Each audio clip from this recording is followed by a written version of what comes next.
कुरान चए थो ख़बरदार रब जी लानत आ कूड़नि इंसान जे मथे जंहिं ज़बान सां कलमो पाक बि पढ़नि जंहिं ज़बान सां कुरान सुहिणो बि पढ़नि वरी उन ज़बान सां बीठा कूड़ बि ॻाल्हाइनि काथे त कुरान हिक जात न सूरत मुरसलात जे अंदर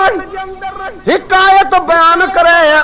काथे सदु कंदे फरमातो अलमुल अव्वलीना ثم نتبعهم الآخرين كذلك نفعل بالمجرمين ويل يومئذ للمكذبين कुरान बार बार चए थो त कूड़नि इंसाननि जे लाइ वैल आहे वैल तफ़सीर लिखंदा आहिनि जहन्नम जे अंदरि हिकिड़ी वादी आहे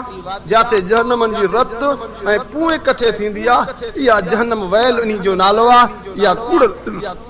कूड़नि इंसाननि जे लाइ अलाह साईं तयारु करे छॾी आहे अलाह सभिनी खे कूड़ खां बचाया था